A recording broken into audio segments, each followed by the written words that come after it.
This is the StoryTrust Media Podcast. Have you gotten authenticity all wrong?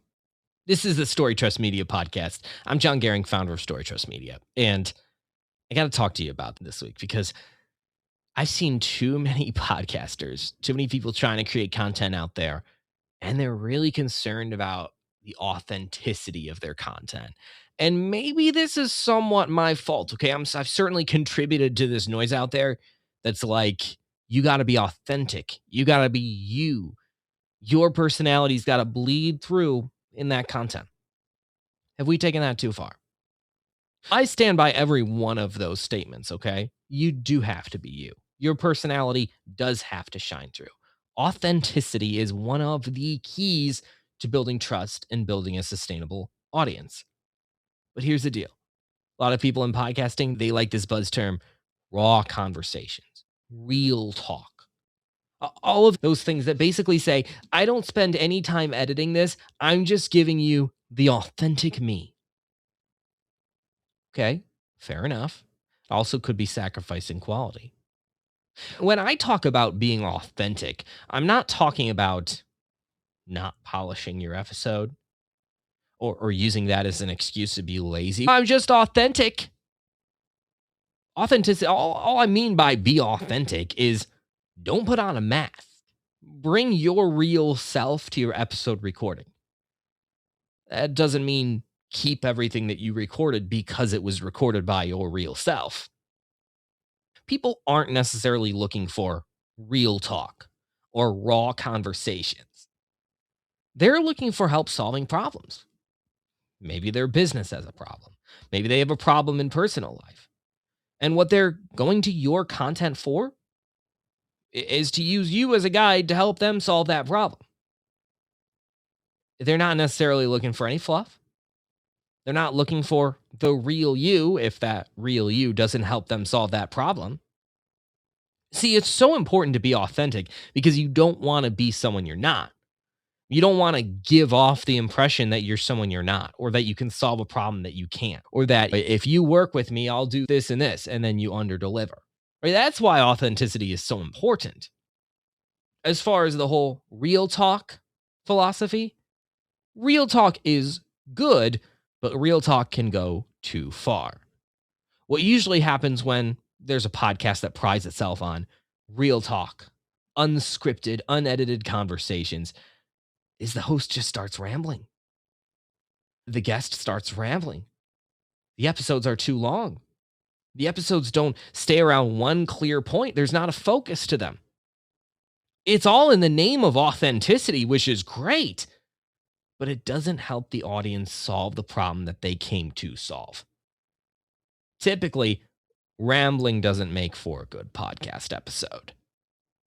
Look at some of the most authentic content creators out there. The most authentic podcasters. Mel Robbins is one that comes to mind. Gary Vee, amazing content creator. Talk about authentic. He's himself, right? Think of some of the most authentic TV and radio personalities out there as well. It doesn't mean that they don't have guidelines, that they don't have parameters. In fact, there might be a them outside of their content that they don't choose to put into their content, and that's okay. Being authentic doesn't mean necessarily pouring your whole heart out and not leaving anything behind. Showing up as yourself and delivering to your audience real value that's consistent with your own personal brand, ideals, morals, personality, all of that's what being authentic is. It's not putting on a mask. It's not stepping outside of who you are, but that doesn't mean it's bringing all of who you are necessarily. One of the things that I strive to be is completely authentic. But there's still pieces of me. There's still parts of me. There's still bunny trails that I'd love to go on and ramble about this or that. There's things in the world. There's areas that are important to me that I don't share in my content because they have absolutely nothing to do with the problems that my content is supposed to solve for my audience. This goes all the way back to content creation and podcasting 101. Who is your podcast for? If you're looking to grow your audience and build trust with an audience, it's not for you, it's for them. That's who your podcast is for. And if your podcast is for them, yes, you want to be authentic because you don't want to deceive your audience. You don't want to be someone you're not. That's doing them a disservice. They're expecting you to show up as your real self. But if it's for them, you also want to stay on topic. You also want to bring relevant content. That's why sometimes I cringe when I see podcast descriptions start with real talk, real conversations, unscripted, unedited. Just me sitting down, having a beer, having a conversation with my neighbor down the street, who I called up and said, hey, you want a guest on my show? Do people really listen to that kind of content? Do people really watch that kind of content?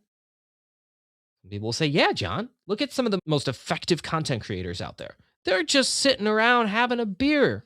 They're just sitting around having an unscripted, chill conversation with you. But think to yourself, why do you consume that content? Why do people tune into that content? It's always because there's a particular problem or need that the audience has that the content creator is fulfilling. Now, maybe that need is simply to have a good laugh. Then if you're the funniest person in the world, sit down and tell some jokes, have some fun, be chill, be yourself.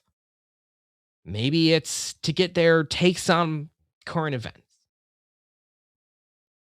If your audience wants your take on current events, stay in that lane. Be that authentic self, talking about current events. For me, people want to hear how they can make their content better. People want their podcast to sound and look better. People want to build trust with their audience online. That's the lane I'm going to stay in. And that's the lane I choose to be in because it's a skill set that I have and a problem I feel like I can help people solve. I don't think I can solve the world's problems today. It doesn't mean I don't have opinions. It doesn't mean that some form of my authentic self could come to you and start telling you about all of the things that I think are wrong with the world. It doesn't mean that I can't be a funny guy sometimes and that I could come to you and tell you all these funny jokes that I've learned over the years, and that would be authentic. That would be my authentic self. See, if authenticity is our only parameter, we've just broken down all the barriers and it's free for all. Authenticity is a good thing and it's necessary to be authentic, but within the lane that you've chosen for your content, which is a lane that hopefully provides sound advice, helps your audience solve a problem that they have that they keep coming back to you for. Maybe they need a laugh. Maybe they need wisdom and knowledge on a certain subject. Maybe they just need somebody to vent because that's exactly how they feel about the current events and the current state of the world. Maybe they need to be entertained. Whatever the case is, think about every single podcast you listen to, every single TV show you watch. It's fulfilling some sort of need or desire in your life. And hopefully that host, that show is completely authentic. Hopefully there's no masks being put on and no barriers between you and the host. That's probably one of the reasons that you trust them, right? But that doesn't mean that they should just start rambling, that they should just start participating in this whole phenomenon of real talk, unscripted conversations, unedited show. Because honestly, it sounds like an excuse to be lazy. Sounds like an excuse to make mediocre content all in the name of authenticity. So be authentic, but don't sacrifice quality. Thanks for checking out the StoryTrust Media Podcast. How's that for an authentic episode for you? I hope it doesn't make anybody mad. I've just seen that a lot lately, and I had to call that out. If you're liking what you hear or what you're seeing up on YouTube, hit that subscribe button. Drop us a review up on Apple Podcasts or wherever you're listening. If somebody needs to hear this, share it with them. Share it with them. These are just quick 10-minute episodes. We're getting in, we're getting out, we're getting on with our day. Okay. Hopefully with just another bit of knowledge that we can apply to our content creation. And of course, if you want to learn more about what we do here at StoryTrust Media, where we help you tell your story to build your audience's trust, StoryTrust.media is the way to do that and get a free consultation if that's something you're looking for. Thanks for checking this out, and I'll catch you next week on the StoryTrust Media Podcast. Thank you for checking out the StoryTrust Media Podcast. Learn more and get in touch with Jon at StoryTrust.media.